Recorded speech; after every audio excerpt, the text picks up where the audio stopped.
welcome someone really special to the couch. This person I have literally watched from her humble beginnings to who she is today. She is not only an amazing fashion god, but she's also my soror. uh, I know, I heard. But I think that she is just an incredible human who is so authentic in what it is that you're doing. And this is like long overdue. So welcome my girl, Kay. Y'all probably know her as OhHeyyKay. Hi. To the couch. Thank you. Can we give her a round of applause? Thank you. So, Kay, I know that you've seen some of my Couch Talk series, right? Okay. And one of the things that's important about this couch is that it's real. Yeah. Okay. You told me that. Like, it's real. Y'all, I'm not going to share anything fake, and I'm not going to give y'all anything that's not real, even on social media. So, for those that know me in the room, I am what you get, right? And so when I welcome those individuals to the couch, we had this brief discussion. We're going to get real, right? Yeah. And so we calling this episode, what the fuck does it mean to be an influencer? I'm still trying to figure that out. Well, let's get into it first. So first, I just want to start off by you sharing who is OhHeyyKay? Like, what sets you off? What excites you? Like, who are you? So offline, I'm Kay Davenport. I'm a soror, HBCU girl. I'm a mom of twins. I'm a wife, and I'm an educator only here in Baltimore City. I'm from Washington, D.C., but I've only worked in Baltimore City, and I worked for Baltimore City School System for the last 14 years. And so I'm an assistant principal at KIPP Baltimore. And I started my education journey here in Baltimore. So Baltimore is special to me. It's also where my husband is from. So that's me 9 to 5. And all the other hours in between, I'm OhHeyyKay, and that is just my social platform. And I think the name is just like OhHeyyKay, because I'm just a homegirl. Like, that's really it. I'm just like your girlfriend, and Kiki. And people DM me like, girl, you feel like you my cousin. I was like, because I am. No, seriously, you are the cousin. I am. But so my platform came to be because I've always been, I used to say I had like faux confidence, like fake confidence for real. But like I always kind of dibbled and dabbled in some type of beauty, fashion, or style. So I've always had a side hustle. Raised by a single mom, so we always know how to get a bag. That's right. So in college, I used to like do hair, and then I Oh, wait. You ain't share. I don't Yeah. think you shared that. I only could do one style. That was it. What was the style? You was getting some tracks glued in, and we was cutting it into a ball. That was all I could do. That's all I could do. And then when I moved to Baltimore, I started my freelance makeup business, and I think that's what you most know me for. And that ran for 10 years until I had my twins, and I physically could no longer do that. And so I used to pray to God, like, I need something to call my own, because my job is of service to others. I'm a wife, and then now I'm a mom, and I have 2 humans that are latched onto me 24/7. So I need something of my own. And so as I started like losing weight and trying to like regain my confidence and figure out like, who the hell am I? Like I'm somebody to everybody else, but when I look in the mirror, I really don't recognize myself.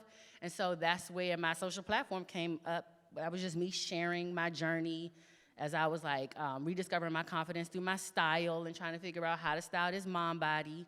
And that's just, it kind of snowballed as the community started to grow. I think postpartum is a thing that we don't talk about. And most of us don't know we're going through it until you're in it or now out of it.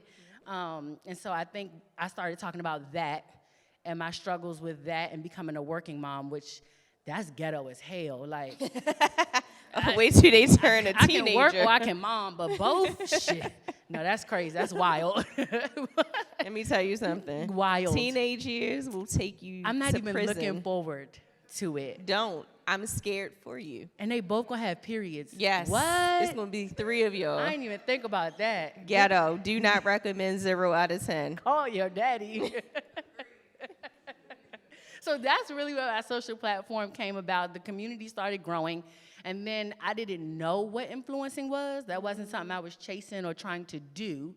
And then like some other influencers had kind of told me like, look, you got a little community, you need to start monetizing, of which, again, I don't leave no bags on the table. So you say money, my antennas go up.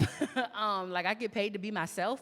And that's really where it all happened. And now I have like a full-fledged business, brand, a team, all those things. Let's give her a round of applause.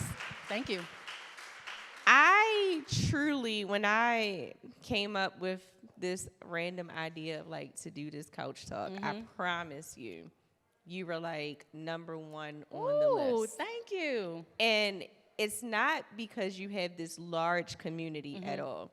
It's because I got to see you truly build something from your authentic stuff. When I say I laugh at her at night, I'm like, this girl is a nut. Like in real life, in I'm real a life, fool. like a fool. People think I'm so like the curated image you see on Instagram. Those just pictures. I'm a whole fool. Like, and I think that's what people enjoy. Is that like, is exactly I just what be I myself. enjoy. And you have no clue. Like sometimes because we're so busy and we're working, you know. We're literally like a half a degree of separation, right? Like it is not, I know it's not hard reaching out to her and saying, hey girl, let's go grab lunch. But my life just hasn't allowed me to do that, right? Yeah. But in my head, I'm rooting for you. I'm I know supporting you are, yeah. you.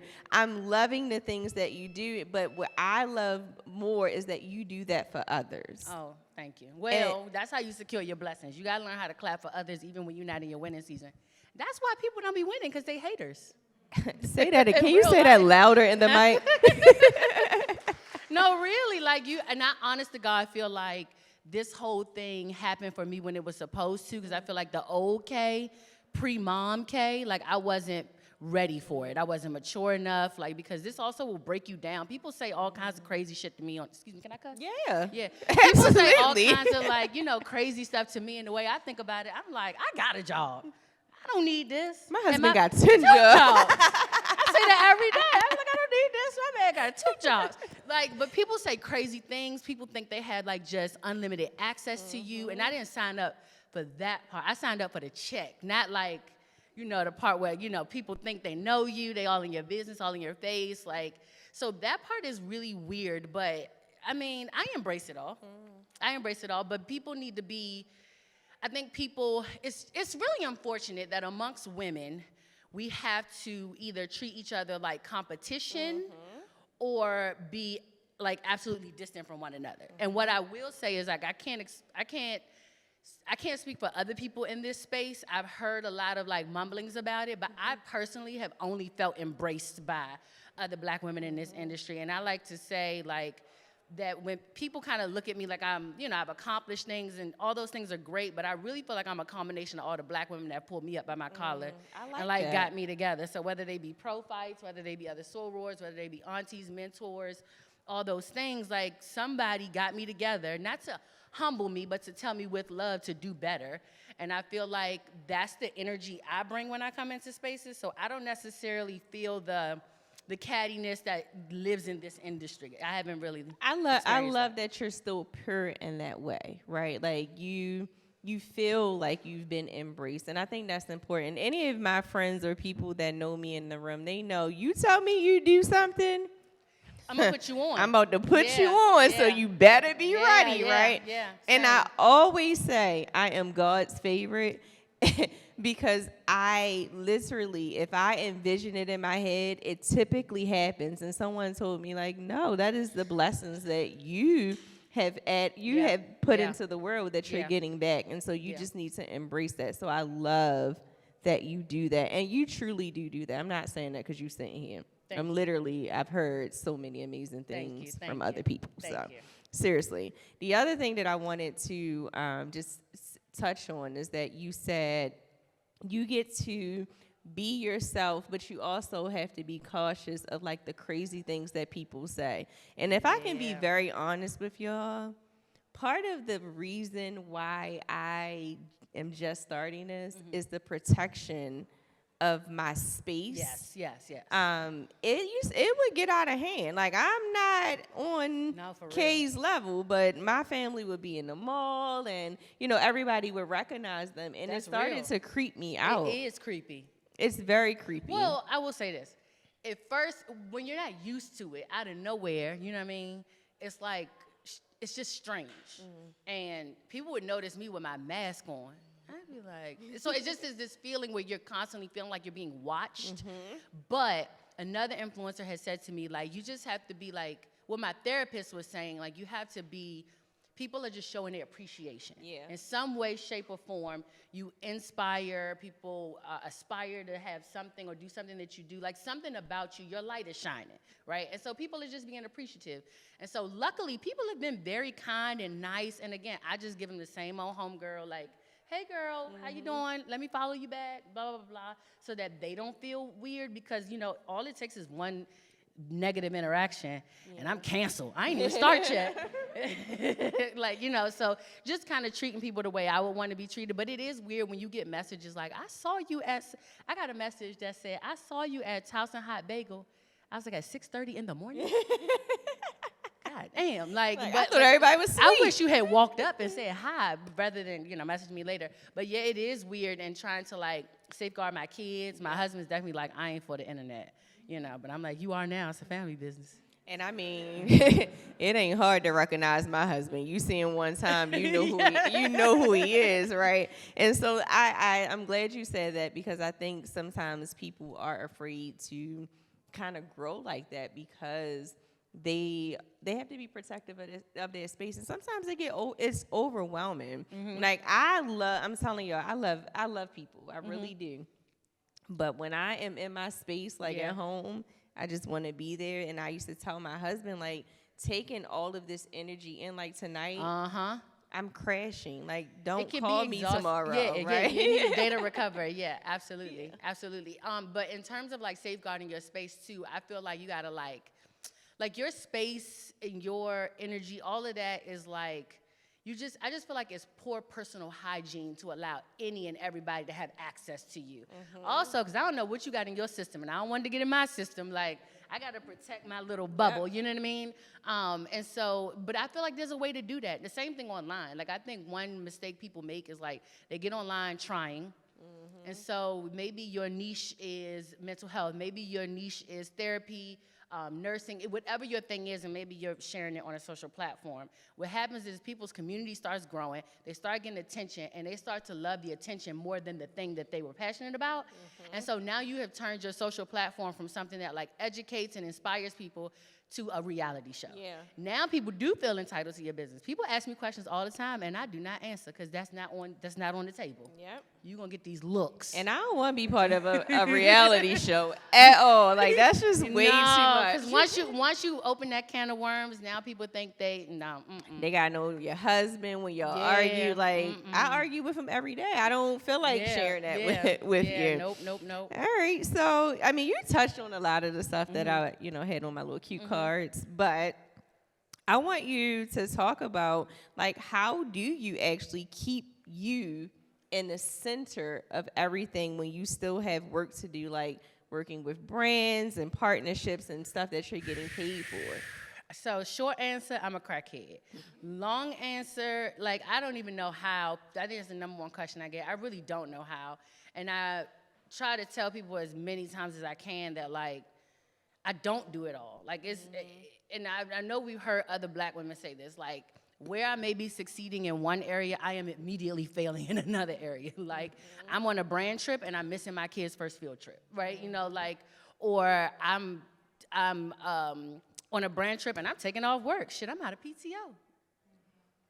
Like, you know what I mean? So, like, it's a give and a take. It's never going to be 100% balanced. But I will say I've learned, like, there are certain things that are non-negotiable, meaning how I show up for myself. If I'm pouring out this much all the time, like, how I show up for myself is a non-negotiable. Before them kids, before that man, I got to show up for me. So that's why I be in that gym at 4 o'clock in the morning. That's a mental thing. Yeah. That's what my I agree. I'm in there mental health, not 4. Yeah, that's he's such an overachiever here, y'all. 4 a.m. I'm turning over. No. That's because that's the only window of time. And then one thing that I make personal goals every year of things like trying to figure out what's a weakness, what's a growth area, and trying to attack it myself. So, like, I always say, like, can't nobody tell me nothing about me because I've already figured that out, and I'm already working on that. So, like, one of my things is I know I can be late. I got a lazy bone in me, for real. And every single action I take every day has to combat who my true self is. So, when my trainer was like, the only window I got is 5 a.m., well, that's one way to test discipline and consistency. You really about yourself, show up when it's not convenient. So, and I do it really as my promise to myself. Like, it's my commitment to myself because I'm so busy giving deliverables and doing things for everybody all day. The other thing is, like, when I say I don't play about me and my self-care is a non-negotiable, is that when I don't want to, I own my power in saying I'm not going to. So if I can't come to your thing, if I can't show up at your baby shower, unapologetically, I just can't. I'm not going to be guilted for that. I just can't. I don't owe a reason for that. I love you. I'll send you a gift. But I just can't. Oh, thank you so much, Cheryl. I just can't. You know what I mean? Like, because I gotta put me first, Lucius. No, Kay, I honestly, are we like the same person? No, for real. Because I'm like very unapologetic about like tomorrow, phone will be on D&D, right? all day. Yeah. And I'm not to. answering. You have to. You have to. In fact, like I'm laughing because what I just like, did that to my friends the I'd other be ready day. to fight my friends about that. Like, 'cause I don't understand why you would complain about something, but yet you still partake in it all the time. Like, either you a glutton for punishment or it really ain't that bad, so shut up and just do it. Yeah. But yeah, no, I gotta protect myself at all costs. I do that at work. Nope, I can't take that on. No, we really the same person. And let's talk about work for a second. People are always asking me, like, how are you a professor and a business owner and everything else, right? And actually, Nazir just walked out. He's one of my students at Coppin, and I absolutely love being a professor. I can tell. Like, I can tell. love being a professor. I don't care what else can I tell. do, but I also can tell that you love your job. I do. Well, at least that's what I thought. I mean, You don't like it? it's cool or whatever. But All right, she don't love I'm not even it. gonna lie. Like, I definitely said in the group chat the other day, I was like, you know, them years of doing it for the kids, I'm doing it for the check. Like, Well, we're listen, dead I'm not ass. mad at that. I mean, I love my students? Absolutely. I treat every single child like they are my own, but that is a lot. Now, I will say, so my journey was I was a teacher, and then I went from being a teacher to, and I'm like strategic in a way that, like, when I knew I was going to have my own children and they were about to be school age, I knew that, like, I wanted to be a present mom. I didn't want my job to be the reason I couldn't show up for my kids. So I was working hard to get a job out the classroom, and that's when I became an instructional coach. I love teaching. I love coaching. Like, I feel like I just have this gift of making people better at something. Like, no matter what the industry is, I can figure out what your talents are and leverage them and help you, like, produce and perform better. What I don't like is managing adults. That shit, I don't want that. I didn't ask for it. I didn't apply for that job. I got it by default. And then I'm in my principal's office the other day, and she's just like, girl, you are killing it. I was like, I was hoping you were going to put me on a PIP.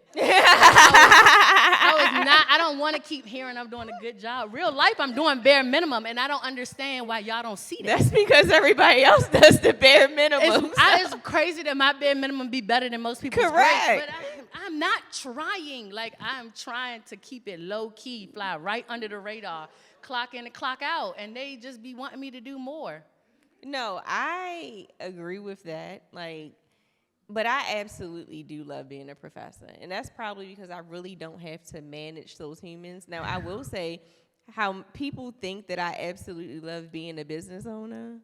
Really? No. I mean, it's no I like joke. owning the business. I don't want to run it. It's no joke. Because you have to manage adults. And if Johnny had 2 apples and you took 2 away, that's how I feel at my job. That's it's how like I feel it's at my still job. 2. That's how I feel at my job. That's how I feel at my job. And I like to support teachers and coach and all of that. And then sometimes I also feel like, you know, you're not the employee I was. Like, I made my principal's job easier. I see why that mother want to cuss you out. And You now know how they- now you done made me go down to the office and had to talk her down. You know how they say is piss in the dating pool? I know we married, but we got single friends and they say that. Yeah. It's piss in the employment. Oh, yeah, nobody wants to do work. Nobody wants to work. Yeah. And that's what literally makes me hate being a CEO, is having to manage people. So I can agree with you on the managing side. Yeah, I don't like managing. These young adults, I can fuss them out, teach them, and then they on their own. Well, because you have to have an innate hunger for what you want. So, like, the students in your class, most of them are financing their own education. They put some skin in the game, right? So Some of them. So they want it.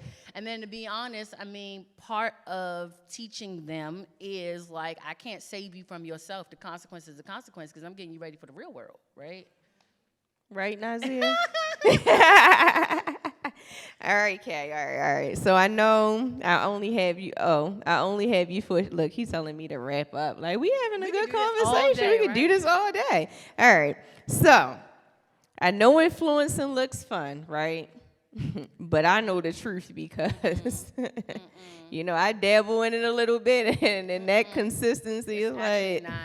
It's not. So how do you keep your head on straight when there's so much pressure to hit deadlines, to do this, to do that? Like, how do you do that? Well, just like in, like, regular life, like, just no, like, I'm a grown ass. I be having to remind myself, like, you a grown ass woman. You can say no. Like, you can say no. What's the worst thing that's going to happen? What's the worst thing that's going to happen? We signed a contract. I mean, I can say no, and I do. I tell them, like, unfortunately, I can't execute that by that time. Like, this is my window of time. I ask for deadlines.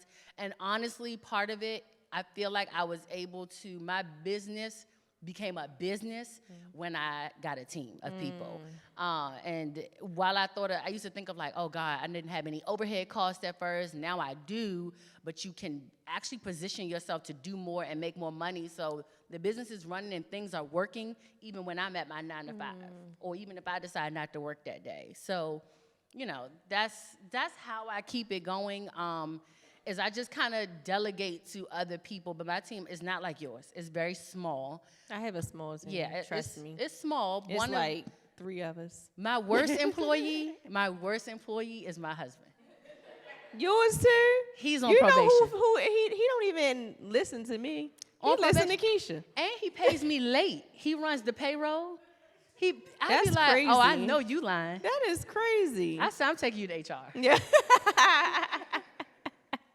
I love that you've made it a family business, because I think that's something that we pride ourselves on, is making sure that the family understands what it takes to really build an empire, especially our kids, because my little privileged teenager, she got me running her business. I'm running your business. She got a business, though. That's all that matters. Yeah, when she want one. That's so funny.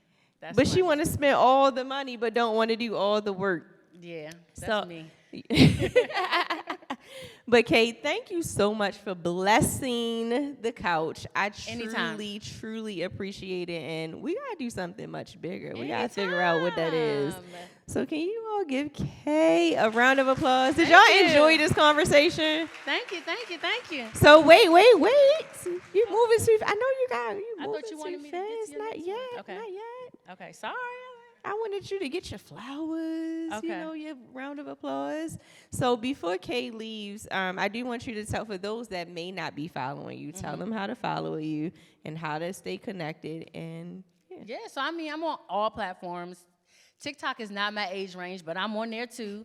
My main platform is Instagram, so it's OhHeyyKay. So it's OhHey, but it's 2 Y's on Hey. And then I'm on YouTube as well. That's where all the vibes really are. This version of Kay is on YouTube. And so that's where you can follow me. Newsletter dropping in January. oh, Yeah, okay. just signed with an agency. We put niggas to work. Period. I love it. All right, thank you, Kay, Thank you so so much. much. And don't y'all go anywhere, because y'all about to join me on the couch. I can't wait to see who has, like, the balls to do something. So.